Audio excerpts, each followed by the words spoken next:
يا معشر الجن والإنس إن استطعتم أن تنفذوا من أقطار السماوات والأرض فانفذوا لا تنفذون إلا بسلطان فبأي آلاء ربكما تكذبان يرسل عليكما شواظ من نار ونحاس فلا تنتصران فبأي آلاء ربكما تكذبان فإذا انشقت السماء فكانت وردة كالدهان فبأي آلاء ربكما تكذبان فيومئذ لا يسأل عن ذنبه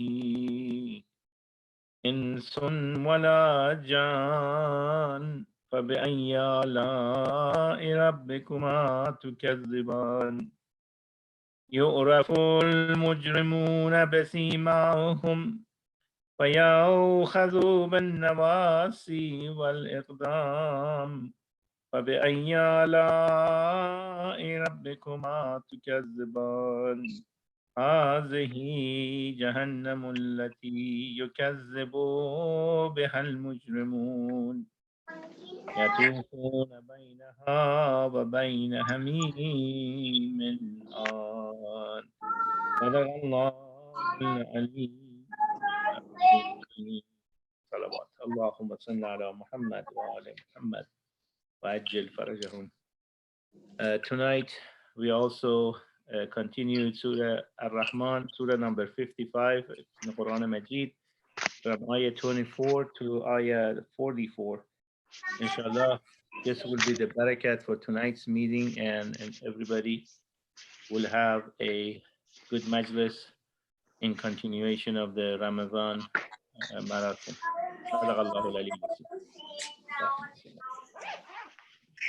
Inshallah, we'll continue with children's presentation program. And please, people, please turn off their mics. There's a lot of people have their mics on. So please turn off their mics. Next reciter is, young reciter is Lana. Are you ready, Lana?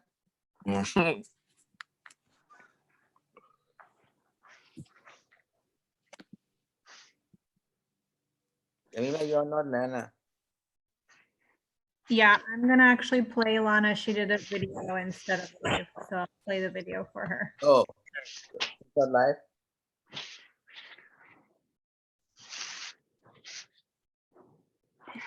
Can you guys see the video?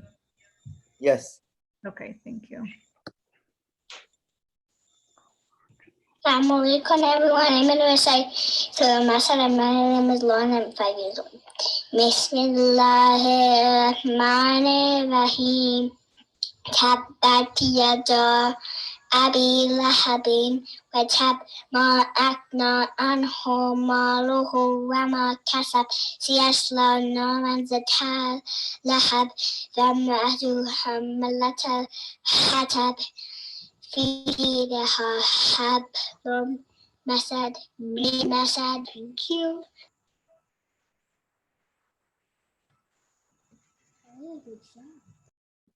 MashaAllah, good job, Nana. You did good. And the next presenter is today is Aveen, and she will present on Asma Husna. Aveen, you ready? Yes, I am ready. Good. Good. Go ahead and start. So, assalamu alaikum everyone. My name is Aveen, and today I'm going to be presenting some names of Allah. But first, I'm going to start off with my surah, which is Surah Al-Qadr. Bismillahirrahmanirrahim. Inna anzalnahu fi laylatul qadr. Wa ma adraka ma laylatul qadr. Laylatul qadri khairun min alfi shahr. Tanazzalu al-malaikatu wa ruhu fiha bi'izni rabbihim min kulli amr. Salamun hiya hatta matla'il fajr. Indeed, we sent the Quran down during the night of decree. And what can make you know what is the night of decree? The night of decree is better than 1,000 months. The angels and the Spirit descend therein by permission of their Lord for every matter. Peace it is until the emergence of dawn.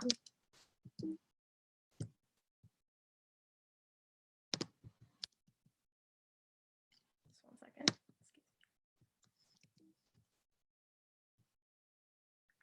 Names of Allah. Al-Latif. This beautiful name of Allah has a meaning of the kind. This is because, as we all know, Allah has so much kindness for all the people of the world, whatever their race, religion, skin color, etc. Here's a quote about kindness. Kindness is spreading sunshine into other people's lives regardless of the weather. Al-Hakim. The second beautiful name of Allah has the meaning of the wise. Allah is the most smart in everything. After all, He created all of us. All the billions of people out there. Their looks came from Allah. Smarts came from Allah. Even all the tiniest bones in their body came from Allah. He made the wisest decisions when creating us humans and all other things, from animals to viruses that we can't even see. Here is a quote about wisdom.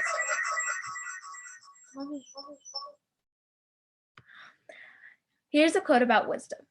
Allah will never leave you empty. He will replace everything you have lost. If He asks you to put something down, it's because He wants to pick up something greater. Al-Ghawi. This third beautiful name of Allah has the meaning of the strong. Allah is the most strongest in the universe. Do you see all the mountains? On the day of judgment, Allah will turn them all into little pieces of rock. Do you see the sky? You can never tell where it started and where it ended, but all Muslims know that Allah has created the sky, and He knows exactly by the millimeter where it starts and where it ends. Here's a quote about strength. When Allah is your strength, nothing can break you. Al-Hadi. This fourth beautiful name of Allah has the meaning of the guide. This is because Allah has the power to guide us all on the correct path, but this does not mean that we will not face difficulties. Allah grants so many things for us every day, but if we want to have a good, simple life, we have to make decisions. Allah always tries His best to guide us in the correct path, but depending on our decisions, that's what matters to Him. Here is a quote about leadership. You need Allah's guidance in everything you do. One of the hardest things in life is knowing which bridge to cross and which to burn. Al-Karim. This fifth beautiful name of Allah has a meaning of the generous. You may not think that this has a very big impact, but it truly does. Allah has provided us with food, water, clothes, and any simple necessities. If we didn't have these things, we most likely couldn't survive. Now, have you changed your mind on Allah's impacts? Here's a quote about generosity. Do things for people, not because of who they are, but simply because of who you are. Al-Ghafur. The last but very important beautiful name of Allah that I want to tell you about today has the meaning of the all-forgiving. When you see someone praying to Allah for their bad actions, Allah is most likely to forgive them because, as I said before, He is Al-Karim. Allah would forgive anyone if they said sorry, truly mean it, and prayed to Him. Here's a quote about forgiveness. One of the beauties of the great religion of Islam is that it is never too late to ask Allah for forgiveness. Thank you for looking at this Google slide. Now you should know that Allah is the best in the entire universe, and no one, I repeat, no one, can beat Him at that.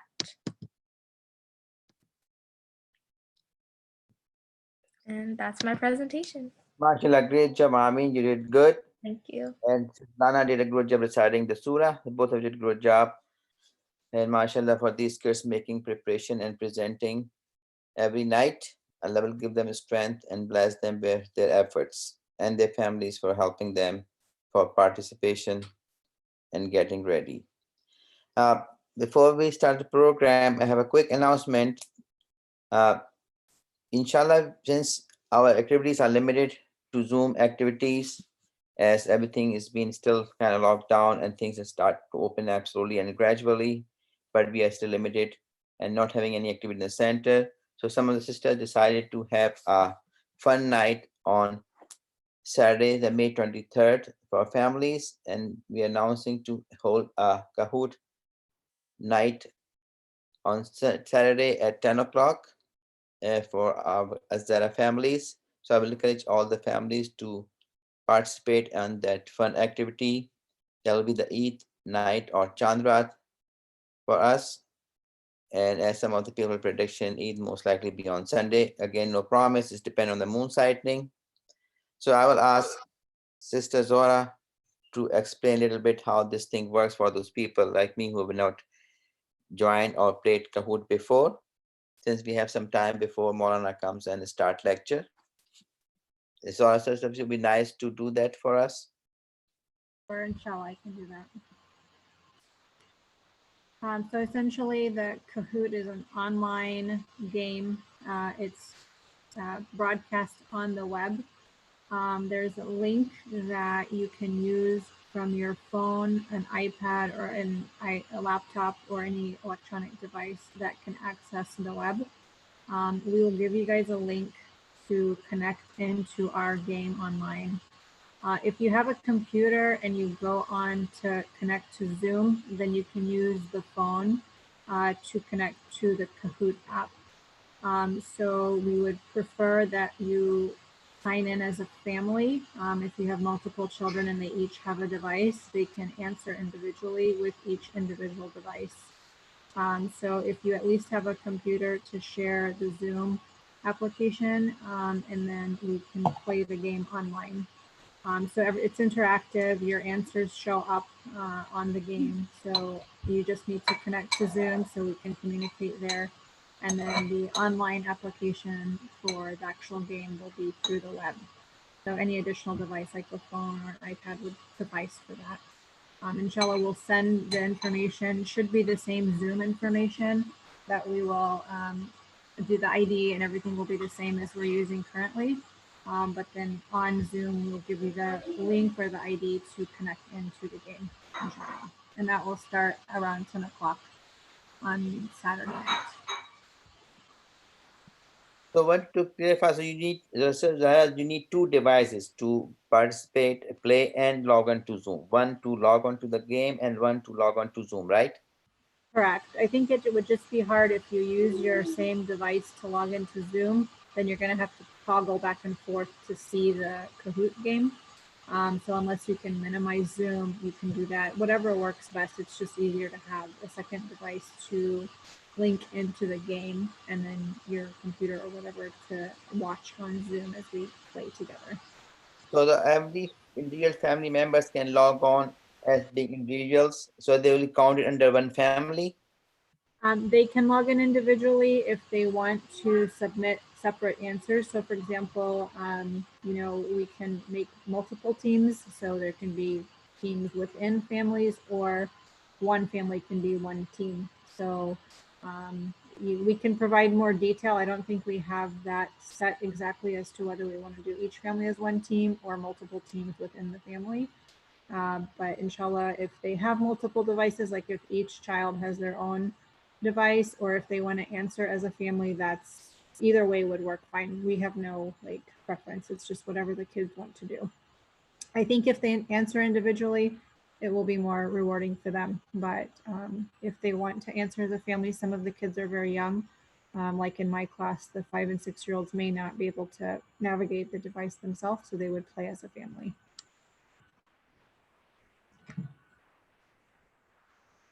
Okay.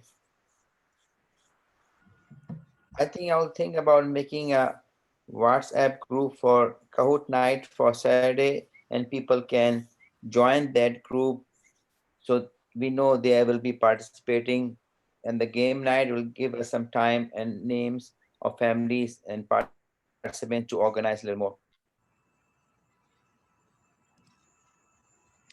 Sounds good. There's, if you just type kahoot.com, it will give you kind of a general idea of how the game is played. So anybody that wants to see the actual game. Normally, when we do these in Program will continue for rest of and blessed night.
I think something wrong with the meeting because I cannot hear anything either and was kicked out. I have to log back in again. Oh, I can hear you. Meeting is going on. Yeah, I can Okay. hear now. I think something did. I think you got cut out. Okay, good. Because Mustafa was saying that he cannot hear anything. Now he's hearing too, so we're good. So I just posted on the chat the kahoot.com, the website. So if anybody wants to see it, or it's something we log into, and then we navigate it for the individuals who are playing. So if we were in a same group together, like if we were all live in person, then we would have one screen showing the Kahoot site, and then everybody would use their devices to play. So because we're not all together, we're going to use Zoom as our platform to see the game together, and then everybody will individually link in with their individual devices.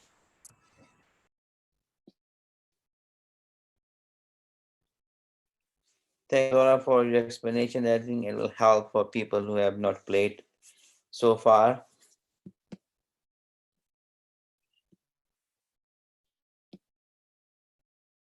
So as announcing, inshallah, we'll continue for the rest of the Ramadan night with program lecture every day starting at 6:50 with Quran recitation, children's presentation, and then more speech followed by question and answer session.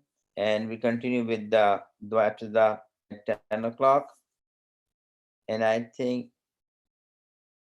since we having a Kahoot night, a program start at 10 o'clock on Saturday, if members agree, we maybe start the dua.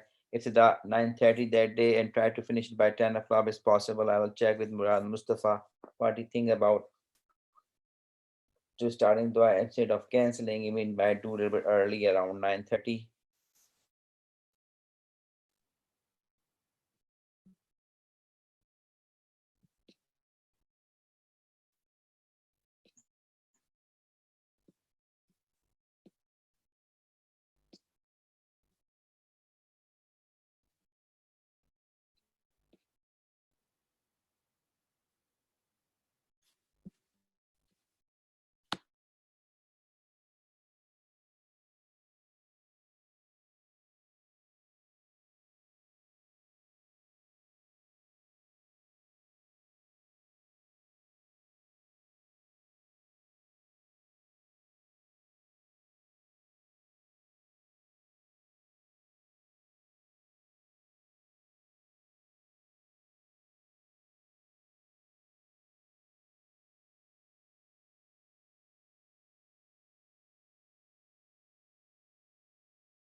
Can you guys hear me? Because some people complaining they cannot hear, nobody was speaking, so maybe it was quiet. I can hear you. Okay. Yes.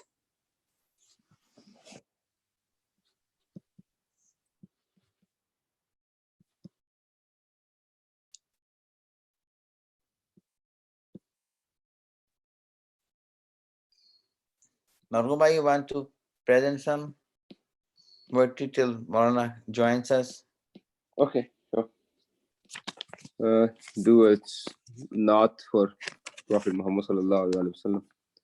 Alhamdulillah.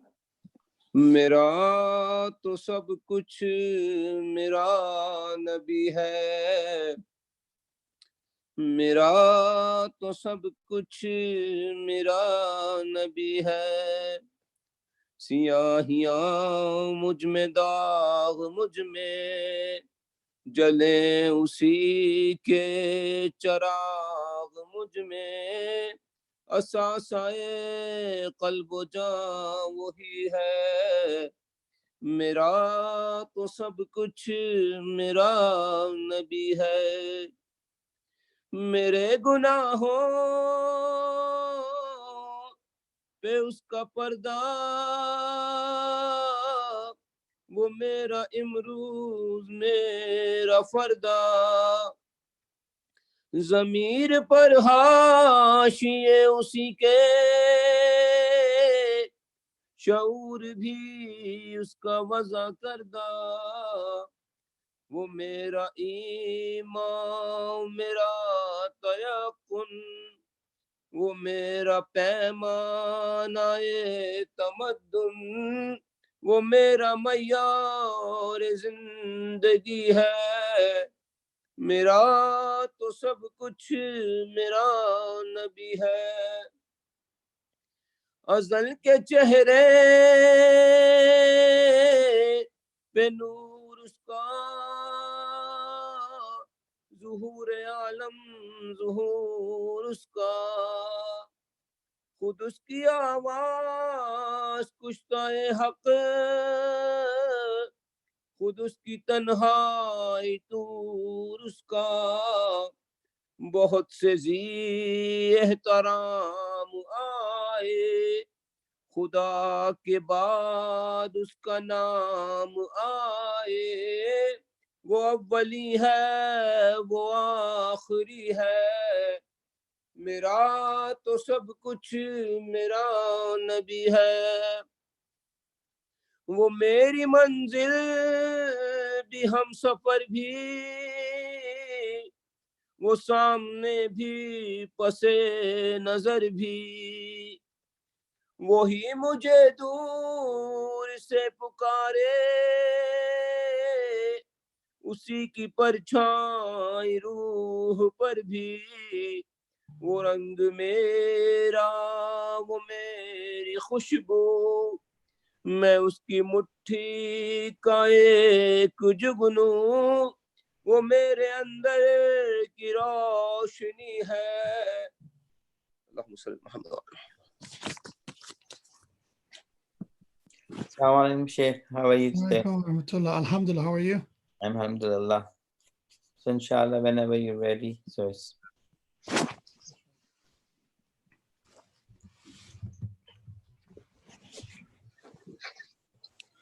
أعوذ بالله من الشيطان اللعين الرجيم بسم الله الرحمن الرحيم لا حول ولا قوة إلا بالله العلي العظيم الحمد لله رب العالمين الصلاة والسلام على أشرف الأنبياء والمرسلين حبيب إلهنا وشفيع ذنوبنا وطبيب قلوبنا العبد المؤيد والرسول المصدد المصطفى الأمجد المحمود الأحمد أبو القاسم المصطفى محمد اللهم صل على محمد وآل محمد وعلى أهل بيته الطيبين الطاهرين المعصومين المكرمين الهداة المهديين سيما بقية الله في السماوات والأرضين. قال الله تبارك وتعالى في القرآن الكريم وقوله الحق وهو أصدق الصادقين ولتجدنهم أحرص الناس على حياة ومن الذين أشركوا يود أحدهم لو يعمر 1000 سنة وما هو بمزحزحه من العذاب أن يعمر صدق الله العلي العظيم. Respected brothers and sisters, Assalamu alaikum wa rahmatullahi wa barakatuh. I pray to Allah subhanahu wa ta'ala, your a'mal are maqbool and accepted by Allah subhanahu wa ta'ala, and may Allah treat us and shower us with His mercy during the remainder of the month of Ramadan, inshallah. As I talked about some of the rulings regarding Zakatul Fitr yesterday. We inshallah continue a bit on that. Yesterday we mentioned that the amount of Zakatul Fitr is the staple food is 3 kilogram, which is around 6.6 pound of the common food for you. So some of the examples could be flour, rice, raisins, and even meat for some even considered to be the staple food. But any of that would be acceptable, or converting the cost and the amount of 6.6 pound of one of these items, that will be considered Zakatul Fitr, which roughly, if you convert it, would be between $10 to $15. So I suggested to pay $15, a bit more. So whatever is Zakatul Fitr will be counted as that, as Zakatul Fitr. And if there is an extra, or there is a basically more than Zakatul Fitr, inshallah, it will count as Sadaqah. But who are the one that they must pay Zakatul Fitr? For every living mu'min or mu'mina, that they are in charge of the expenses of the household, or they're a breadwinner of the house, specifically the one who provides food. It's wajib on that person to pay Zakatul Fitr for himself or herself and their dependent. And their dependent could be family, relative, or anyone else, that maybe even a guest that's been living with you. So they are all wajib on the person. So let's say even if the person says, I will pay my own zakat, still, if you consider the one that they're dependent on, you consider the breadwinner, you must still pay the Zakatul Fitr. So let's say if you have a son or daughter that they're working, but you're the one providing for the home, they still live in the house with you. Even if they have their own income, still you must pay their Zakatul Fitr. And that's regardless of the people that they can fast or not. So even if someone is very, let's say, young, even of 1 day old, and they consider you dependent, still is wajib to pay their Zakatul Fitr. So you look at the number of your family members or any other dependent that you may have in your household, and you pay Zakatul Fitr for each of them. So a family of, let's say, 5 people, let's say if the father is the breadwinner of the house, the father has to pay, if we go with the $15, has to pay $75 Zakatul Fitr on behalf of all of them. And even if somebody, let's say, due to illness or due to old age, they were not able to fast, still Zakatul Fitr and Fitriya is wajib and is an obligation for them. So that's regarding who are the people that they must pay Zakatul Fitr. And that's for people who are financially eligible, means they are capable of paying Zakatul Fitr. That's wajib for them. So for someone who financially they consider to be even recipient of the Zakatul Fitr, means that they're in need, is not wajib for them to pay Zakatul Fitr, and there's nothing on them either. So that's some of the ruling in regard of paying Zakatul Fitr and on behalf of who we have to pay. Just one more thing is that people ask me if we invite someone for iftar. That was before the quarantine and before the COVID-19, that it was people able to go to each other's house. But just in case, I think some states are loosening their guidelines and their stay-at-home orders. So if somebody have a guest over, let's say for iftar on the night of Eid al-Fitr, it doesn't consider your dependent, and they paid their own Zakatul Fitr, and you pay your own. But let's say if they come to stay overnight and they're there for a couple of nights, then they consider you dependent, and you have to pay their Zakatul Fitr, inshallah. But just if somebody is a guest, as I said, if they're just a guest for the iftar, then they have to pay their own Zakatul Fitr. They don't consider it dependent. Inshallah, we continue on this subject tomorrow. Salawat ala Muhammadin wa ala Muhammad. Allahumma salli ala Muhammadin wa ala Muhammad. Okay, so like every day, we will have that platform Slido. You can go to Slido, and then the code is 1214, and you can inshallah post your questions or you can type them in the chat. Either way, whatever is more comfortable for you, inshallah. But as we are approaching the end of the month of Ramadan, we discussed the importance of justice and injustice from the teachings of the Ahlul Bayt, from the teachings of Quran.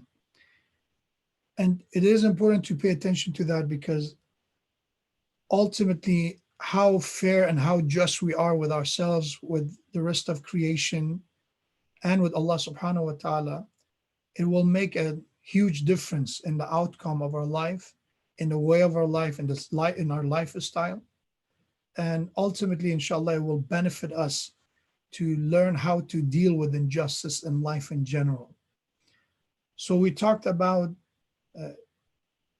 Riya as one of the form of injustice against self, which is the disease of showing off and pretending to be virtuous. And then we talked about the importance of self-worth. We talked about the importance of delayed gratification or patience and sabr.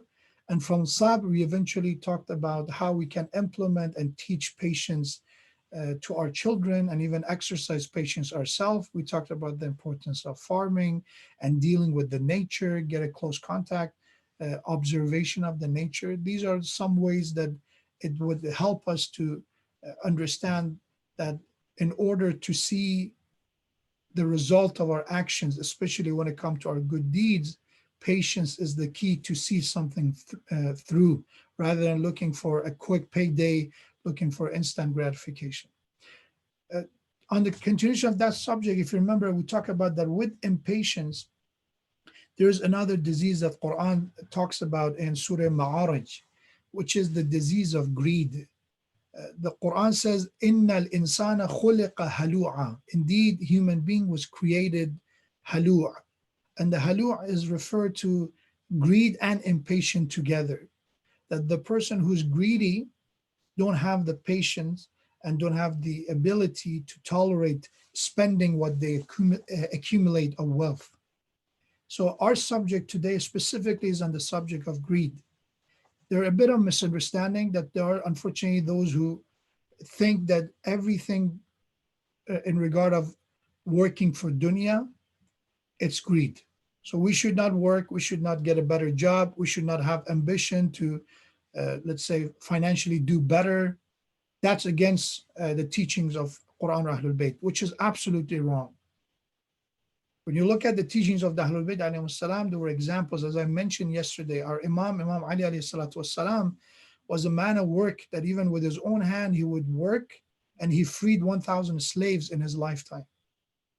In addition to helping the orphans and do everything else and any other form of contribution that we can see and follow in the history of the life of Ahlul Bayt, especially Imam Ali alayhi salatu wasalam. Same thing, we see that freeing slaves, it requires having wealth and money. And in order to do that, our Imams and Ahlul Bayt alayhi salam, they were men of work. Our Prophet sallallahu alaihi wasallam was a man of, as we can see, trade. So to work for providing for yourself and family, to work in order to avoid being dependent or even a burden on other people, it's a worthy cause, is a noble intention. So what we talk about greed, we're talking about a type of accumulating wealth that rather than we focus on what we're going to do with the money after we earned it, after we acquired the money and wealth and dunya, my joy is just adding more and more to it, rather than having a plan how to invest that money, how to use that money. So for someone who's greedy, the tool becomes the purpose, the path becomes the destination. Means instead of, okay, well, I'm going to work, I'm going to make this money, and then there is a purpose. As we have somebody came to Imam Sadiq alayhi salatu wasalam and said, Ya Ibn Rasulullah, I feel that I am so indulged in dunya, that dunya deceived me, attracted me so much, that I go to my shop every day, that I work, and I don't get a lot of time to do a lot of mustahabbat, to do a bit more of the what considered to be traditions and sunnah. I do my wajibs, but when it comes to mustahabat, I don't have enough time and I'm busy with my work and profession. Imam alayhi salam said, why are you working? What's your purpose from going to your shop every day when you open your shop, when you're spending hours of your day in your shop? What's your goal? What's your objective? Is it for the dunya, that you just love the dunya, or is that you have a goal ultimately? And he said, yeah, I have a purpose. I want to provide for my family. I want them to not be dependent on other people. I want them to have their integrity and honor to be preserved. I want to have enough money to give for sadaqah and charity and help others. I want to have enough money to go to Hajj. These are the reasons I want to work and provide for my family and myself. And Imam alayhi salam said, if that's the reason you're working, you are on the right path. What you're doing, it's following the path of God. It's not that dunya deceived you. You enslaved dunya. You utilize and use dunya for the sake of Allah subhanahu wa ta'ala. So don't worry about it. So that is a misunderstanding to say that when we talk about greed and dunya and how Imam Ali alayhi salam describes dunya to be this deceiver and conning nature of dunya, is not about somebody, God forbid, ignoring the responsibility as a father, ignoring the responsibility as a provider for the family. That's rather, we're talking about the extreme form of what we know as greed or hirs or takathur, that is a thirst of accumulating without having a purpose. So in the teaching of the Ahlul Bayt alayhi salam, we see that to be in the position of being capable of giving charity. That's why we ask Allah subhanahu wa ta'ala, and even in the month of Ramadan, Allahumma arzuqni hajja baytika al-haram fi aami hadha wa fi kulli aam. And then eventually we ask Allah subhanahu wa ta'ala, wa sa'at rizqin, ya Allah, extend my provision and my rizq. In order to do hajj, in order to do basically that extension and that openness in when it comes to our rizq, it's important to have the ability, the financial means to do them. In order to give zakat, they need to give khums and to give sadaqah. It needs to, it's necessary to have financial ability. That's why we have in the tradition of Ahlul Bayt and the Prophet, that if you divide piety and virtue to 10 pieces, 9 pieces of taqwa and virtue is trade. The hadith said, Al-kaddu ala ayalik al-mujahid fi sabilillah, the one who's from the lawful and from a halal way they're acquiring and they're providing for their family, they are like the one who strives and is doing mujahid fi sabilillah, for the path of God. So our religion is about a spirituality that is balance of dunya and akhirah. What happened in previous religion prior to Islam was that people lost the balance. Some people went toward monkery and ruhbaniyah and leaving dunya in general, abandoning marriage and having families. And you have the other extreme of those who is all everything that they focus on is about dunya, that the hell and heaven, everything is here. And Allah said that we are وَجَعَلْنَاكُمْ أُمَّةً وَسَطًا. We're supposed to be the middle and the balanced nation, that we're looking for dunya that is means for akhirah. That this dunya, ad-dunya mazra'atul akhirah. This is the farm. This is where we plant. And in order to plant, you need to work hard. Like a farmer, and if they're looking for the day of the harvest, they have to, month earlier, they have to prepare and do the hard work of planting the seed, watering the seed and making it ready. So in the concept of dunya and akhirah, the only time that dunya it becomes a threat and a danger is when we are selling our akhirah for dunya. As Quran says, those that they are اشتروا الحياة الدنيا بالآخرة, that they are literally ready to make exchange in order to make my dunya somehow better, more comfortable. I'm ready to undermine and ignore every principle, every rule, my aqidah, my iman, my religion, my faith. I'm ready to sacrifice everything for dunya. Then that dunya becomes a problem. That dunya is a danger. Because it's as Quran said, is tijaratan. Quran describes the believers as tujar, as businessmen, tradesmen. Because they're doing exchange, they're giving it, they're investing it, but what they're receiving in return is very profitable. Man ja'a bil hasanati falahu ashru amthala. If you invest somewhere, that you get 10 times back of your investment, or even in some cases more than that. As Quran describes, a type of sadaqah is like planting a seed, and from that you will have a plant, that every branch of this plant will have hundreds of fruits. It flourish. So Quran says, if you're a businessman, be a smart one. To change your akhirah for dunya, that's a bad business. That you sold your akhirah for dunya, that's the cheapest price you can find. To sacrifice the immortality.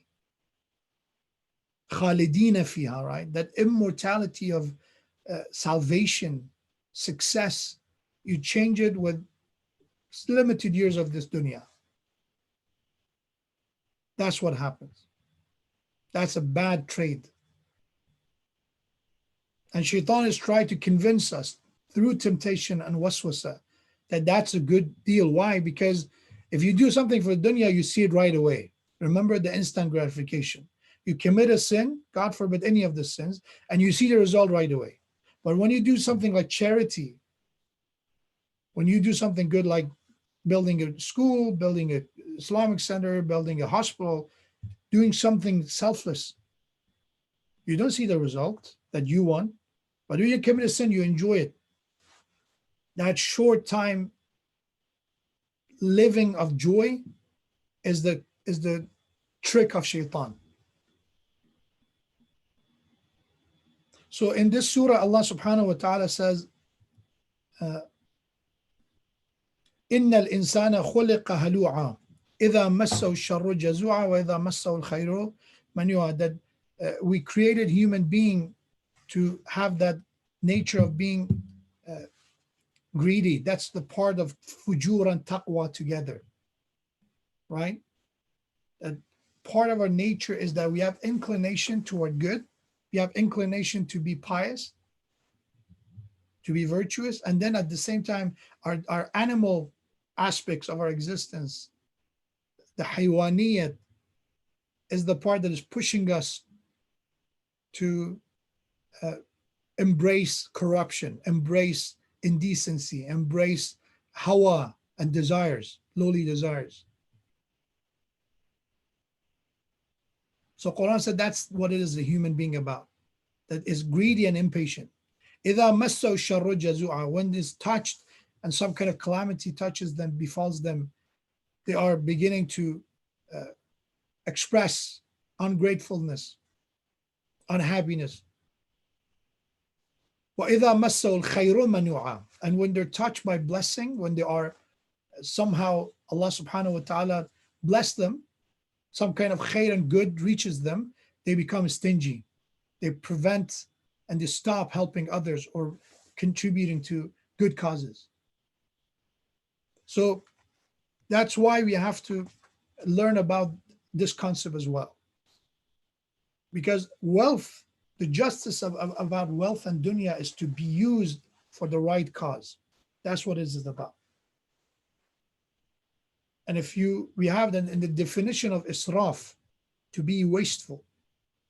One definition of that is that if you spend and invest God's blessing in the path of disobedience, that is israf. Israf is not just about leftovers or leftover food. It's not limited to those. Even let's say if I spend money on a haram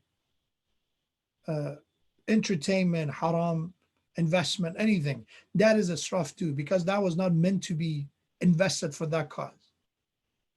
So why hirs happens, right? Why greed is there? That's something we have to ask ourselves quite often, because if you know the cause of it, we will be able to deal with the underlying cause and then tackle them. The barrier between us and guidance sometimes could be, as I said, riya, and in this case could be greed toward dunya. And we have the tradition that Ahlul Bid alayhi salam said that when it comes to greed, the most miserable person is the one who's greedy. Imam Ali alayhi salam said, Ashqakum ahrasukum. The most wicked and the most miserable of people is the most greedy. Why? Because when somebody's greedy, it's not just they don't just don't help poor people or don't give charity. They don't even spend it for their family and loved one. They don't even use it for their own well-being. So they're ready to sacrifice everything.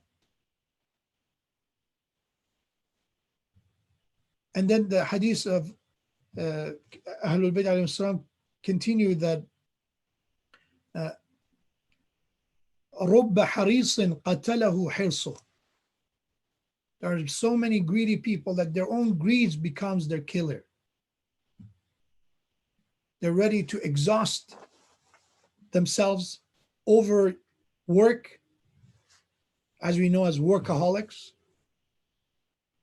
You know, this is interesting that it's been said that it's interesting about human being that at the beginning we're looking to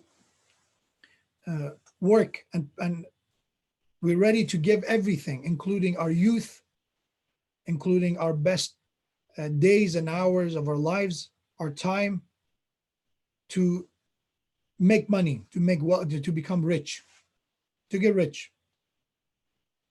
And when we get older, we're ready to sacrifice all that money to get our health back. We sacrifice the same health because we overworked. We put ourselves in a position that we did not protect our soul or our body.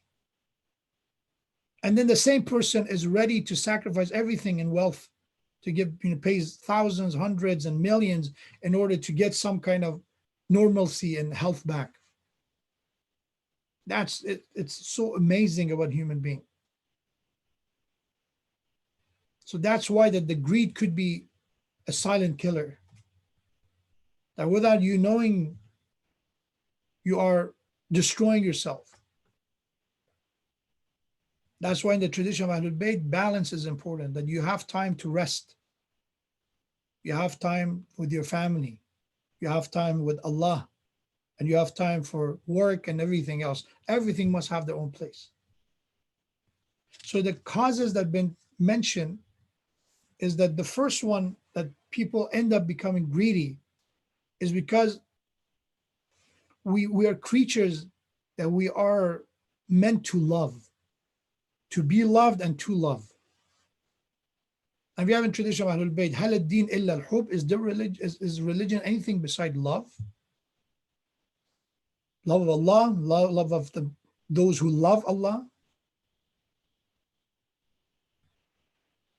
And sometimes what we have to love is something that is worthy of our love. But people make mistakes. And one of them is that when they fall in love with dunya, then when we look at Nahjul Balagha, we see that Imam warns about this disease of those that they fell in love with dunya.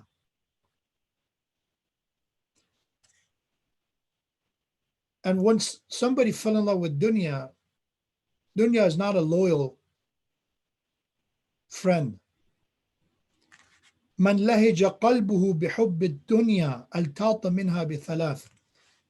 Imam Ali alayhi salam says that if somebody fell in love with dunya, they were mesmerized, they were distracted by dunya, they end up suffering from three pain.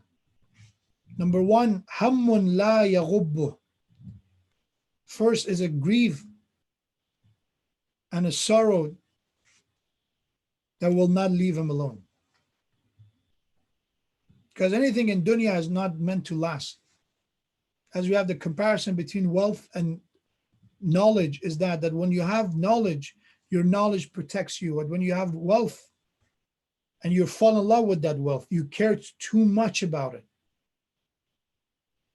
I'm not saying that you should not lock your door. I'm not saying you should not have a security system. No. Fall in love with dunya is that there are people that once they, for whatever reason, they try to avoid everything, but sometimes recession hits and they lose money. This pandemic, a lot of people lost money. And with them, part of their life and part of their heart dies because they're so attached to it. And for some people, it's dunya. One day is with you, one day is against you, as Imam alayhi salam said. Yawmun lak wa yawmun alayk. One day is with you, one day is against you. That's the way dunya is. So one thing that love of dunya causes is that it brings you sorrow.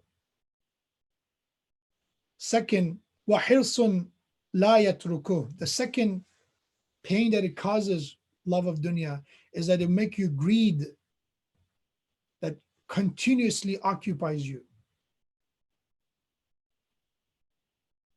That you end up doing things, and as I said, exhausting, overworking yourself. And third, Imam alayhi salam said, amalun la yudrikuh. The third pain that love of dunya causes is a type of far-fetched wishes that you never reach to them. And this fall of dunya is that those that they try to build a heaven here. Yes, you can have comfort in dunya, but to have peace of heart, to have tranquility is not necessarily something you can acquire through dunya. How many examples we know about people who are millionaires, billionaires, famous, popular, and they were suffering from some kind of depression, anxiety, stress. So love of dunya brings these tragedies. So that's the one reason. And the solution for that is to remember akhirah. In order to not fall in love with dunya, we need to see the true nature, the true face of dunya. And the true face of dunya is that it's short. The true image of this dunya is that it's not loyal. That once you leave this dunya, you don't take anything with you. You leave everything behind. It's like when you are traveling, let's say if you're going cross country, and on your way you stop at a motel or a hotel. You don't spend a lot of time to go through the decoration of the hotel or any of that. As you know, because it's just a temporary stop, there is a destination ahead of you. So that's why when you think about death, that's why dhikrul mawt ibadah, remembrance of death, is worship. And remember of the day of judgment, remember of life after death, it brings the life, the big picture, that my life is not just here, there's a bigger picture.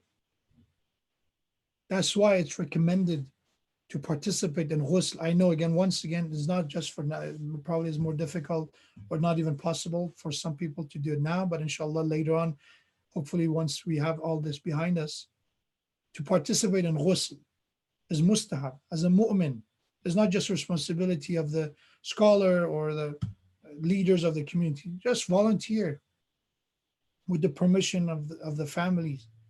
Participate in ghusl. Because once you see life, how vulnerable we are, that the people that we knew, is not to make us depressed or anything. Once again, it brings the true image of dunya, that the dunya we live in is not going to last forever. Remember how short life is. You know, when you look at life in perspective, if we look at based on the scientific discoveries and studies and theories, the life of Earth is a couple of billion years since the Big Bang or the theories that they have. So there are billions of years since that. And the history of human being, if you put that on a scale of 24 hours, if you put the life of human beings since when we came on Earth, in comparison with the billions of years that before us, they just said there were dinosaurs and other creatures. If you put it in a scale of 24 hours, humans' history is the last minute before midnight. How short even our 1,000 years of history is the last minute of a 24 hours in comparison with the history of Earth. And then you put our life, 70 years. Let's inshallah, I pray that everybody have a long, blessed life. Let's say 100 years. To be optimistic about the life expectancy. 100 years compares with the rest. كلمح البصر أو هو أقرب is less than a blink of an eye. Definitely is less than a second. And we have that Nuh alayhi salam, he lived more than 1,000 years. He was a messenger of God for 950 years according to Quran. So after living all that long, we have that he built a shelter for himself that it was not even big enough to cover all his body. That his feet were, when he was used to lie down on under this shelter, his feet will come out of that shelter. It will not cover it. And when Azrail alayhi salam, by the way, we should not think of him negatively. It's one of the archangels, and not everybody is fortunate enough to be treated and basically met with Azrail. He has agents. So Azrail alayhi salam came and after sending his salam, he said, Ya Nuh, you have to prepare yourself for qabd ruh. I'm ready to take your soul to depart this dunya. And he said, do you want me to sit down or should I just stay laying down? And he said, no, you can still lay down. And we have in that conversation, he said, Nuh, you lived for 950 years longer than that, 1,000 years almost. Why didn't build something that to cover your feet at least? And he said, why should I do that? I'm leaving this dunya. And that in conversation continues that, Ya Nuh, from your children, from generations to come, there will be people that they live much shorter than you and they're building mansions, palaces for themselves. And Nuh alayhi salam asked, how long they live? And said that they live 70 years, 80 years. So for 70 years, that's what they built? So we're not saying we should live, by the way, without shelter. But what are we sacrificing to build that? Yeah, we have in the riwayah of Ahlul Bayt that having a big house is one of the signs of sa'adat, happiness, meaning of prosperity. To have a prosperous life, Imam alayhi salam, the hadith said that to have a big house, to have a good spouse, these are the signs of prosperity. So there's nothing bad to have that big house from the lawful and halal way. But to remember that sometimes we'll fall in love with dunya because when we build those mansions and palaces, we think this is it. To maintain it, to keep it, God forbid, we're ready to sacrifice.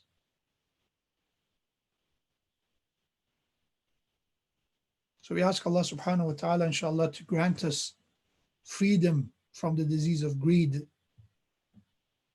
to free us from the love and enchantment of dunya, to give us the vision the recognition of seeing the true face of dunya and seeing the true image of akhirah. That when Qasim alayhi salam answers Abu Abdullah Hussein, Al-Mawtu indi ahla min al-asal, oh uncle, death to me is sweeter than honey. That young man reached that understanding. That to do a business of sacrificing your dunya for akhirah is much greater purpose than someone that they're ready to undermine their values, morality, akhlaq, faith, everything for the sake of dunya. Remember, dunya is just a mean. Ad-dunya mazra'atul akhirah. We are a farmer, we are planting, and we must work hard, inshallah, for akhirah to harvest. May Allah subhanahu wa ta'ala grant us the tawfiq of learning from the message of Holy Quran, message of the Holy Prophet sallallahu alaihi wasallam, and from the message of the family of the Prophet, Ahlul Bayt alayhi salatu wassalam, inshallah. Wassalamu alaikum wa rahmatullahi wa barakatuh. So let's go now to questions. They're asking, the first question is, can we buy a house on mortgage? To buy your first house, according to Mujtahideen, including Ayatollah Sistani, because to have a shelter is a necessity for you and your family or for yourself.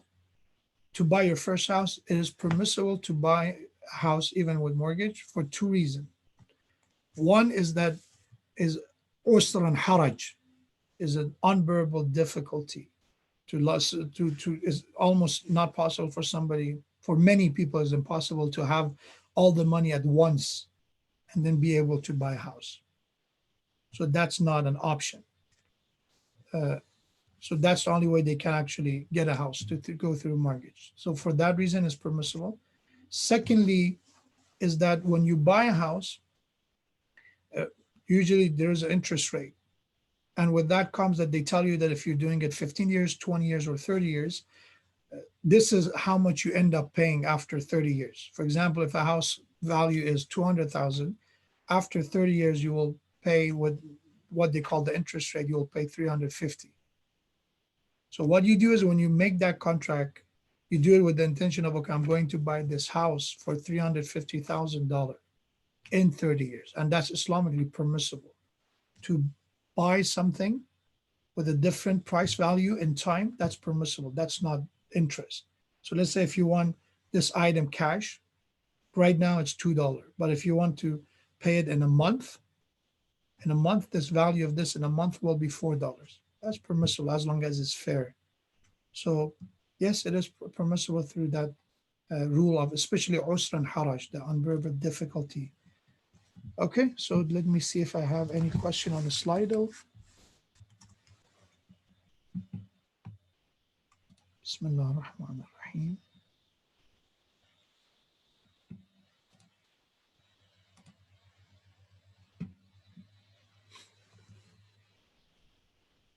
Okay. So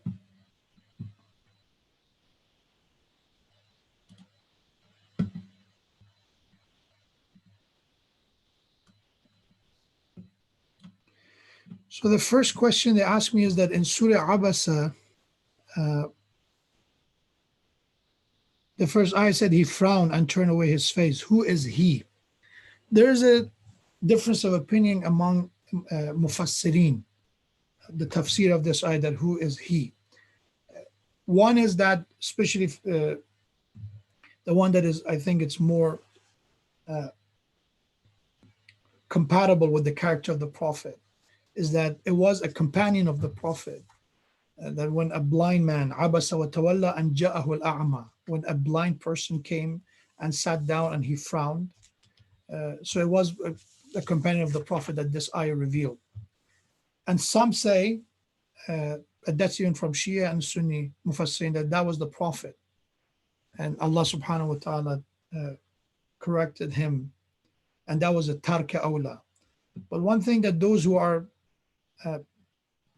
basically supporting the first, which was a companion of the Prophet and not Prophet, is that the language of Quran, when Allah subhanahu wa ta'ala talks to Prophet, is in a direct tone, that you, innama anta mudhakkir, O messenger, you are like this. Or if you wouldn't help you, that would have happened. So it's always in a present form, is a present tense. But in the abasa is not present, is that someone, some man frowned. So that is one reason that they say it was a companion of the Prophet.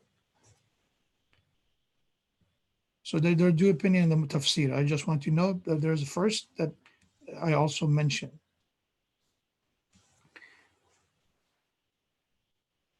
So they said, can you give me a few references in Quran regarding khums? And then I think they call mut'ah.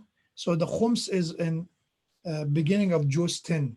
Bismillah ar-Rahman ar-Rahim. وَعَلَمُوا أَنَّمَا غَنِمْتُم مِّن شَيْءٍ فَإِنَّ لِلَّهِ خُمُسَهُ وَلِلرَّسُولِ وَلِذِي الْقُرْبَى وَالْيَتَامَى وَالْمَسَاكِينِ, which Allah subhanahu wa ta'ala talks about that if any profit or ghanimah is going to be gained from anything, min shay'in, not from the battle or from war, then 1/5 of that is for Allah, for the messenger, for the orphans, and continues. So that is the ayah from beginning of Juz 10 of Holy Quran.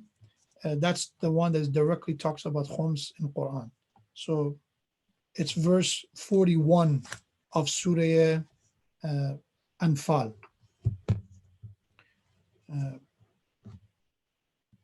Regarding mut'ah, there's also in Quran, which again, the idea that the debate is that if was that ayah mansukh, which means that ayah was overturned by Allah subhanahu wa ta'ala. There were some rules for a specific part of time. That's the claim for those who are arguing against mut'ah. But the ayah, if I want to give you right now, I can give you the exact ayah. So basically the ayah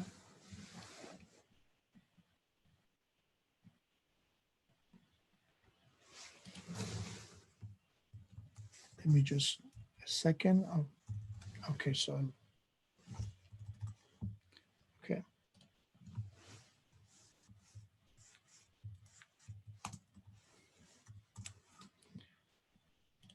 Is verse 24 of Surah Nisa. Verse 24 of Surah Nisa, Allah subhanahu wa ta'ala says, A'udhu billahi minash shaitanir rajim. Bismillahir Rahmanir Rahim.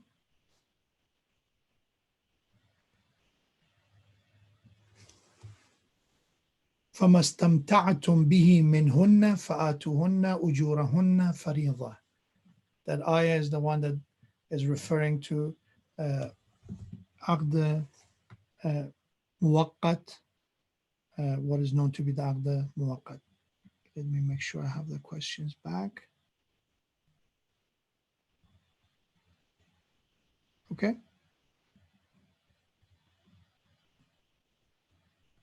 So these are the references for the questions you ask. Surah Anfal and Surah Nisa.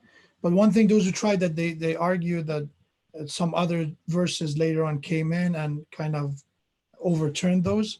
It's not acceptable because this surah, the one I mentioned, Surah Nisa, about this rule is Madani, was revealed in Medina. And the ayahs that they're referring to about nikah or other form of marriage is in Mecca. So it means they were revealed before Medina. So an ayah was revealed before will not be mansukh, cannot overturn an ayah will be revealed later on. It's the other way around. Okay. And lastly,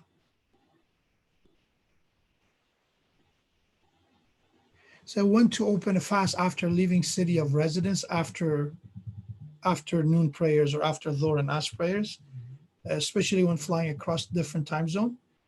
As soon as sunset happens, so if you're in a plane and you see that it's dark and it's sunset, or if you can, there are right now, especially in the airplane, they tell you exactly that how you can, where exactly you are, which state you're over right now. So if you are flying east, it means that your days will get shorter. And so it means you'll meet sunset. I'm talking sunset, I'm talking about Maghrib, by the way, the Maghrib time, the Adhan time, not the time of the sunset. When Maghrib is there, then you can break your fast wherever you are in the air. If you don't know, so make sure it's dark outside, that make sure it's night, then you can break your fast. Okay, inshallah, if there's anything else, I think on the questions, we address every question here across different time zones. The only way is that if you try west, if you fly west, then it means that your time of iftar will be postponed until you make it to a time of night. Okay. Thank you so much. Inshallah, we continue tomorrow night. Keep me your du'as. Wassalamu alaikum wa rahmatullahi wa barakatuh. Wa alaikum salam, Sheikh. Thank you for your time one more time. Jazakallah. Thank you. Inshallah, tomorrow night. Inshallah.